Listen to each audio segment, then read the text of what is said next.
Welcome to the It's in Queens podcast. I'm your host, Jeff Simmons, and this is the only podcast that focuses on my borough of Queens.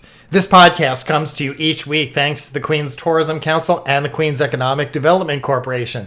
Together, they work tirelessly to showcase our borough as a destination filled with amazing experiences, cultural gems, an abundance of retail opportunities. There's opportunities here for everyone, whether you live here, you work here, or you're visiting from near or far.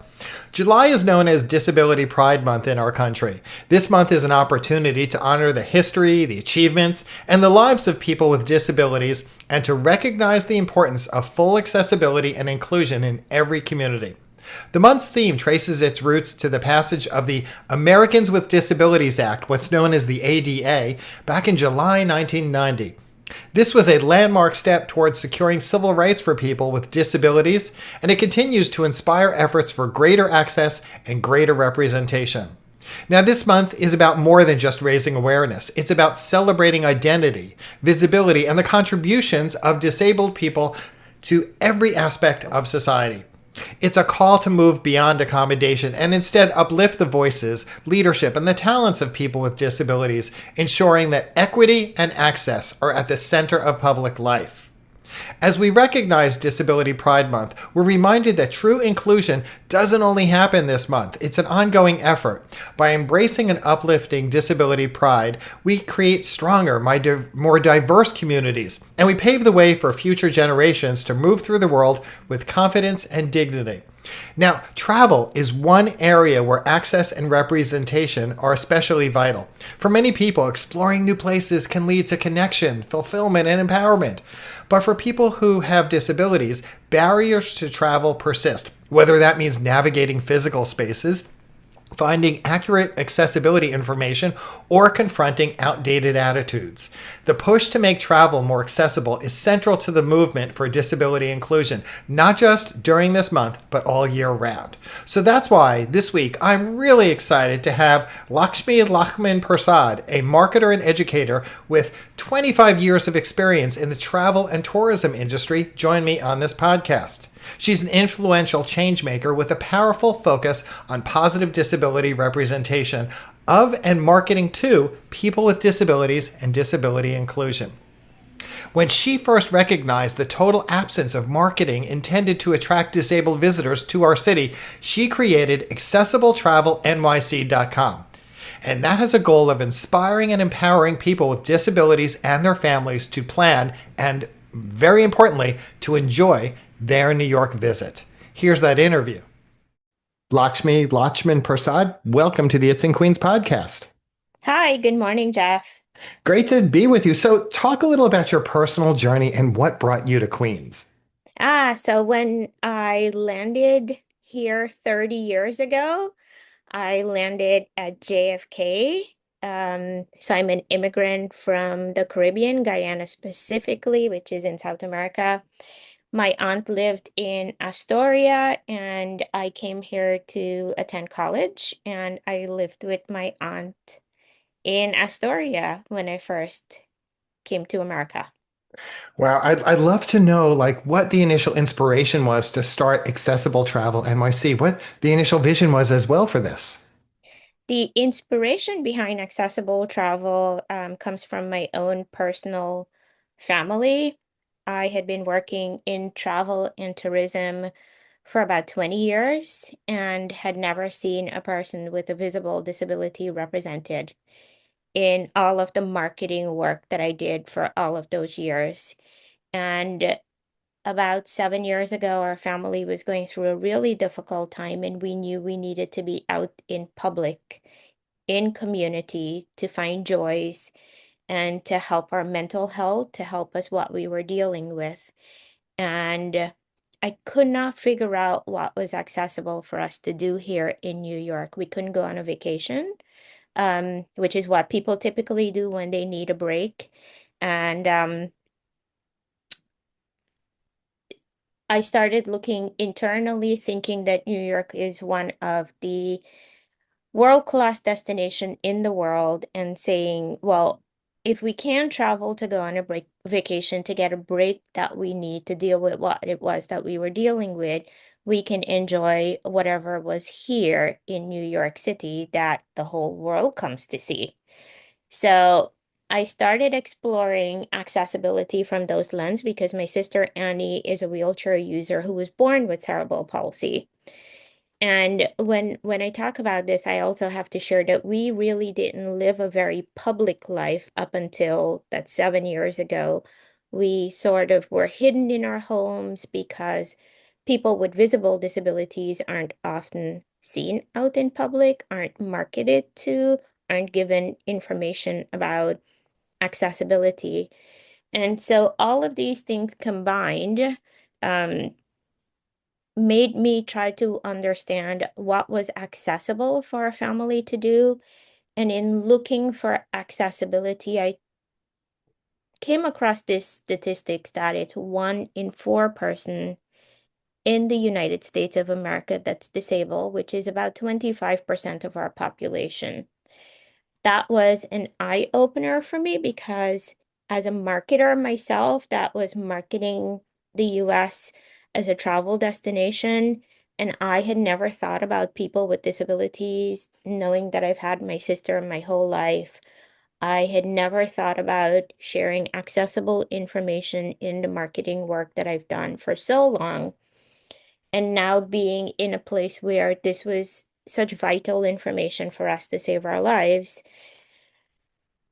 all pulled together my skills, this personal story into this purposeful and impactful work of sharing information about accessibility, showcasing positive representation in all of our top attractions here in New York, and putting it on my platform, which is accessibletravelnyc.com. It was also sort of a pushback against the travel and tourism industry. I had really approached a couple of organizations who didn't know what I was talking about when I talked about accessible information, positive disability representation. And so no one really wanted to take it on. Um, and because we had to be out in public anyway to save ourselves and what we were dealing with, I thought, well, I have all of this marketing skills. I've been doing this work for so long. And so I built out my website and decided that I was going to document what our visits were like for a firsthand experience and showcase our family in those photos, and whatever accessible information I could find, I'd share it there. And this would be a great start for anyone who wanted to visit New York, anyone who was a local who is disabled here in New York can find that information and can see themselves in these spaces. And talk a little about your sister. You mentioned Annie. Talk a little about how her experience has shaped the resources that you provide. Yeah, so Annie was born with cerebral palsy, and as soon as you see her, you can tell that she's got visible disability. She uses a wheelchair. Her speech is very slow. Sh her body um, is a bit spastic, and definitely very visible disabilities. And so that was the scary part about being out in public collectively. We were always worried about how we would be treated. Um, when I was doing research, as I built out my company and the website to share this information, I came across a couple of reviews that shared, how terrible people are treated when they have visible disabilities. And so that was something that was scary. And through the years, we've built up our confidence.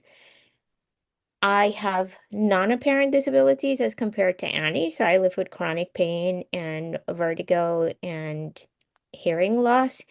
And so that also informs the work that we do. But I have to tell you that when people see Annie and I together, they look at her and they're like, that's disability. And I'm not a person they would think of as someone who has a disability. As you're talking, I'm thinking about, there's an educational aspect to what you do. You're educating people and informing them. You're also advocating for changes. I would love to know what you see as some of the biggest challenges that you've faced in making travel and cultural experiences accessible in our city. There's a mindset about disability. There are biases, there's perceptions. So it all comes down to human choices about where they are in understanding disability in order to include people with disabilities and to make places accessible. So some of the biggest encounters are definitely the mindset around disability, and biggest always it's budget. Putting aside budget for making places accessible, putting aside budget for marketing to people with disabilities, putting aside budget for creating an accessible website. So it's budget and resources because it takes employees to actually do the work. So mindset, budget, resources, those are some of the biggest challenges. And we're speaking about challenges, and I want to flip it a bit to, let's say, someone like me. What do you wish I and people and the general public understood about accessibility in travel and tourism? Explain to me like what I need to be cognizant of that I might not be thinking of as someone who does not have a disability. So, yes, and to your previous question, yes, there's definitely a lot of education and advocacy that goes into my work. Um, what I like to say to people, it's think about the 25% of the population. It's large, right? And there's a mindset that this is charitable work, and it's really not. Across the world, the market segment it's worth $8 trillion. And so it's no small amount of money. And I would in my education, I always say it's not a monolith either because there are different types of disabilities. I've just talked about Annie, very visible disabilities. I've talked about myself, non-apparent disabilities. And so when you break them down into buckets, you think about motor, mobility disabilities, you think about hearing, you think about vision, you think about sensory, which falls into the neurodivergent um, bucket. And so when you think about them in these different buckets, and mind you, everything's a spectrum in each one of them, there's different accessibility needs for all of those different buckets. And so I wished someone like you and the rest of the world that is not disabled as yet, because everyone eventually ages into disability, um, would know and understand that disability is a natural part of our lives. It's a natural part of human diversity. Some of us are born with it, some of us acquire it later in our lives. And when we don't put aside that budget for accessibility, and when we don't change our mindset to understand and accept that this is natural and normal, we are the general public that's not disabled as yet, they're making a decision to write themselves out of their own futures. And this is why it's important for every one of us to understand that accessibility should be baked into just about everything that we do. And I feel fortunate that we're doing this interview during July for a particular reason. I'd love for you to talk about why it's especially important to highlight accessibility and disability inclusion during this month. Yeah, this is our favorite month, July 26th. It's the passing of the Americans with Disabilities Act, which is a law that gave people with disabilities their civil rights. It is one of the biggest laws that have changed so much in our lives and in accessibility. And this year we'll be celebrating the 35th anniversary of the American with Disabilities Act. I also like to highlight that it's a month where, we get to celebrate our pride. There's events throughout the different boroughs and in the city. So it's similar to Pride Month in June, but this one highlights all of us in our glory for our disabilities. And what kind of impact do you hope that Accessible Travel NYC has had, but will have in the future, on families and travelers with disabilities? Our our um our aim, our mission, it's really to get people with disabilities, especially folks with visible disabilities, to come out in public and find joys in these spaces. These spaces belong to all of us, not just a certain body type, and that folks with non-apparent disabilities would also speak up and become allies so that we can have a larger voice. And collectively, we would then have a whole lot more power to make these changes. So I work with a number of cultural institutions in New York City, and it's really interesting because, I might not be cognizant of all the, even the physical changes that they need to make within their institutions. I might see, say, a ramp, or I might say, oh, I'm looking at that they're smart that they have something for people who might have a visual disability or an oral disability. I'm curious, like, what some of the changes are that you would like to see that people might, people who don't have disabilities might not notice when they walk into an institution that you think the institutions have to consider. Do you want to repeat that one? Because there was That was multiple. a it was a long-winded question. I tend to do that. What I'm after is I represent a number of institutions, and so I see what they do and maybe what they don't do to consider that not everyone does not have a disability. So for people, for institutions that would like to make sure that they're more welcoming, but it's not just welcoming, that they're doing what is right and accommodating people who might have a disability, what are some of those changes they should make in their institutions? Well, I've learned that there's quite well, I mean, in the 7 years, right? From going to not finding information, not seeing representation, I always come back to this. There's quite a lot that in cultural institutions, especially, those have been the most welcoming places for us. They've been doing quite a lot behind the scenes, but they're not necessarily like publishing this information. And so you would go to so this is how we would plan our day. We call them our daycations in New York because it wasn't a vacation, it's a daycation. So in order to plan our daycation, we'd have to go to every website that we want to go to, look for the accessible information, try to figure out if it matches what we need, call the institution or email them, and then connect the rest of the dots with trying to find a place to eat, trying to find an accessible restroom.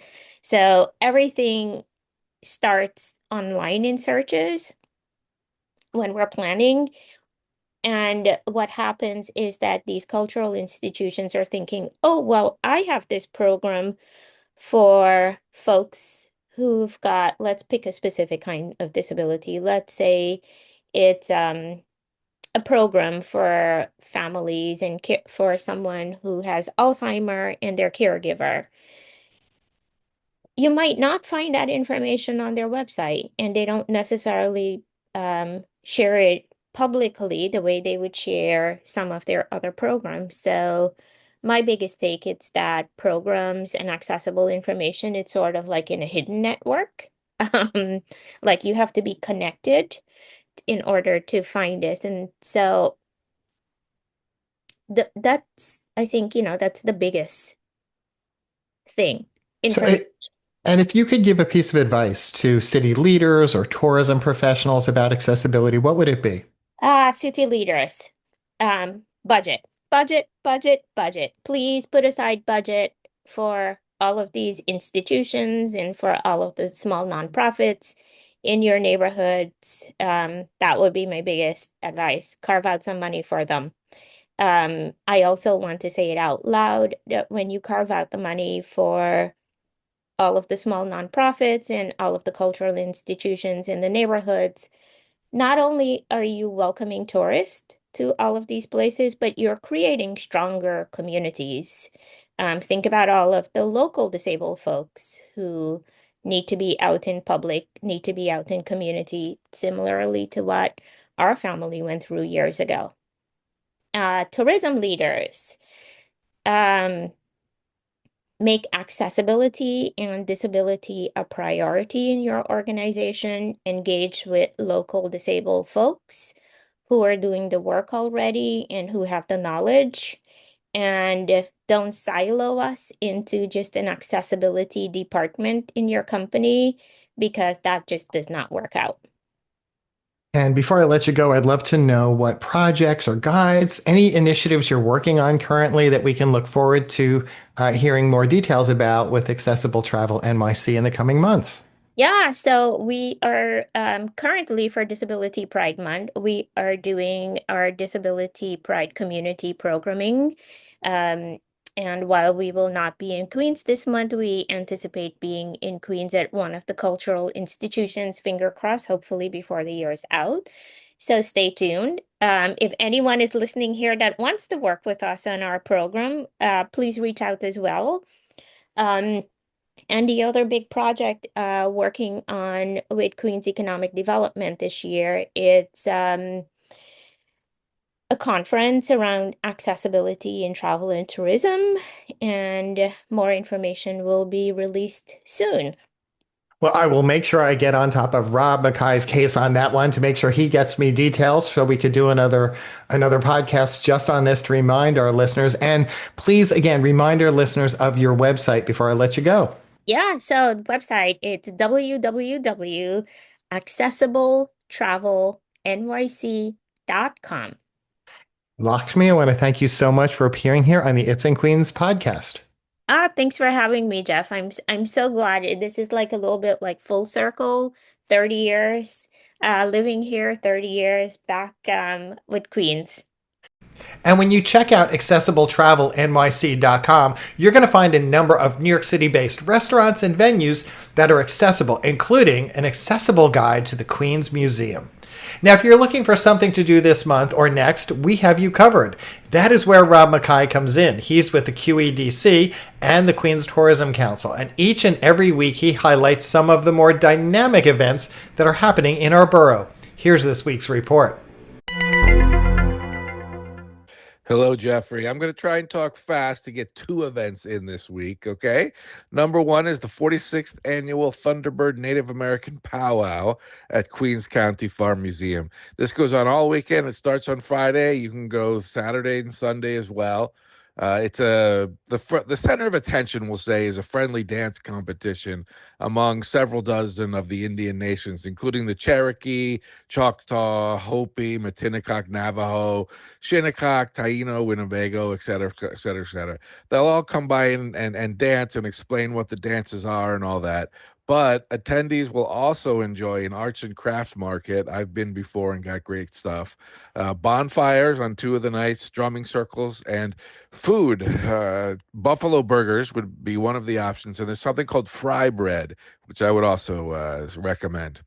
The second beauty of the weekend is Ballet Folclórico Mexicano de Nueva York's Gualeguetzo Festival at Socrates Sculpture Park on Sunday, January 27th, starting at noon.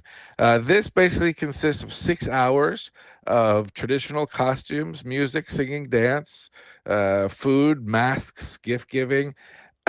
And the highlight is always the La Flor de Piña or the pineapple dance.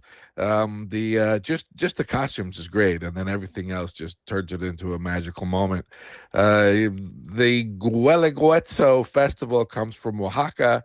The word translates as offering in Zapotepec, in the language that in one of the indigenous Mexican languages. So both are great options with great dancing, great outfits, et cetera, et cetera, et cetera, and great food. Thanks, Jeff. Bye. Thanks, Rob. That's just a few of the things going on in our borough. There's so much more. There's so many that I can't even get to them, and Rob can't get to them each week. So if you're wondering what else is on the horizon, then head right over to the It's in Queens website. And that website address, and it's very easy to remember, is itsinqueens.com. And by the way, if you're interested in more business-related news, then head over to the QEDC's website at queensny.org. And when you're there, or when you visit the itsinqueens.com website, take a moment, fill out a form, and sign up for their newsletter, because that way you'll get notified right in your inbox about opportunities on the horizon. And this summer, when you visit any place in Queens, snap a photo or two and share them with us. And make sure to use the hashtag #It'sInQueens when you post on Instagram or on X, because your photo could become our photo of the week. I'm your host, Jeff Simmons, and that's it for this week's It's in Queens podcast.